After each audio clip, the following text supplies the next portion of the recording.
Olá, sejam muito bem-vindos. Hoje a gente vai desvendar um princípio do direito processual que, olha, parece até um trava-línguas, a irrecorribilidade das decisões interlocutórias. Mas calma, vamos entender direitinho por que essa regra é tão fundamental para que um processo judicial não se arraste por uma eternidade. E para a gente começar, eu já lanço essa pergunta no ar.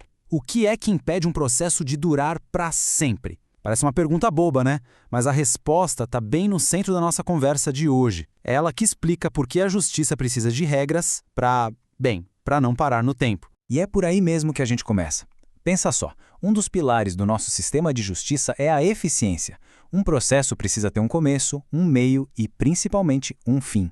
Ele tem que andar para frente, seguir um fluxo contínuo até a sua conclusão. E essa ideia de fazer o processo andar tem um nome chique, celeridade processual. É basicamente o princípio de que as coisas devem acontecer de forma rápida e eficiente, sem enrolação.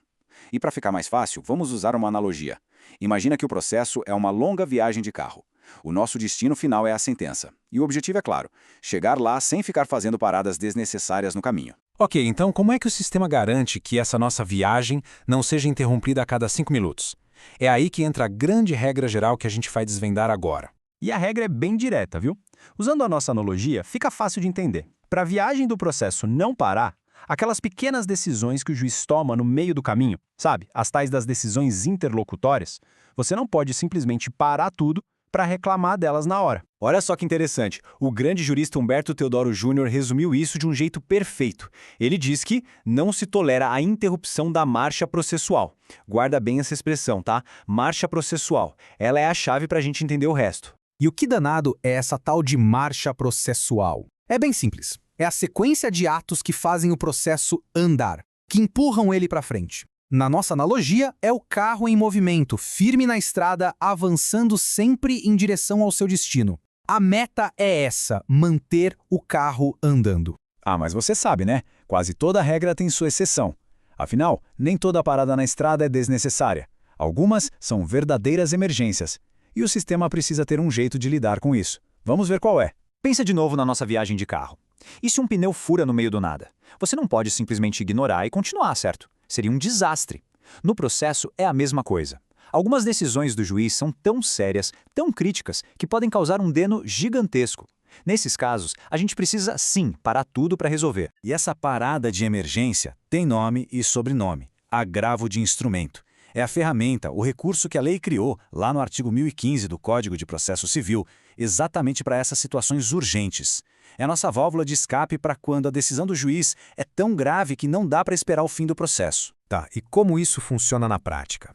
É assim, ó. Primeiro, o juiz dá a decisão. Aí a parte que se sentiu prejudicada entra com o agravo de instrumento. E aqui vem o pulo do gato. O relator no tribunal pode dar o que a gente chama de efeito suspensivo. Se ele fizer isso, pronto, a marcha processual é paralisada. É como se o nosso carro finalmente encostasse para trocar o pneu furado. Agora, pessoal, a gente chega no coração do nosso explicador. É o detalhe que separa quem entende o básico de quem realmente domina o assunto. É aqui que aquele nome complicado do princípio vai finalmente fazer todo o sentido. E a chave para essa virada de entendimento está nessa citação do Alexandre Freitas Câmara. Ele diz o seguinte: só porque você não pode recorrer na hora, não significa que a decisão é para sempre irrecorrível. O que acontece é que a discussão é adiada. E, gente, isso muda tudo. E aqui está a grande sacada. Quando a gente ouve a palavra irrecorrível, a gente pensa, pronto, acabou, não tem mais o que fazer, certo?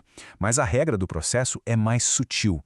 Ela fala em irrecorribilidade em separado. E a diferença é brutal. Não é que você nunca mais vai poder recorrer daquela decisão. É que você não pode recorrer agora com um recurso específico que para tudo. A sua reclamação fica guardada para o momento certo, lá na frente, quando você for recorrer da sentença final. Entendeu o ponto crucial? O direito da parte de questionar aquela decisão não é arrancado dela. Ele é só adiado, postergado, guardado para o momento processual correto. E por que tudo isso? Para proteger aquele bem maior que a gente viu lá no começo, a celeridade, a garantia de que a nossa viagem não vai ser interrompida a cada pequena curva no caminho. Ufa, foi bastante informação, eu sei. Mas então, para a gente fechar as ideias, o que a gente precisa levar de mais importante de tudo isso? Vamos resumir os pontos principais. Então, vamos lá. Primeiro, para o processo andar, a regra geral é não parar para discutir cada decisão no meio do caminho. Segundo, para as emergências, para os pneus furados, existe a válvula de escape, que é o agravo de instrumento. E terceiro, e talvez o mais importante, irrecorrível em separado não quer dizer que você perdeu o direito de reclamar. Só quer dizer que você vai ter que esperar o momento certo para fazer isso. A discussão não morre, ela só dorme um pouquinho. E para a gente terminar, eu quero deixar uma reflexão. Todo esse princípio mostra um dilema que é eterno no direito. A briga entre a necessidade de um processo rápido, célere, e o direito sagrado de cada um se defender amplamente. Como é que a gente equilibra essa balança para que a velocidade não acabe atropelando a justiça? Fica aí a provocação para a gente pensar. Valeu, pessoal, e até o nosso próximo explicador.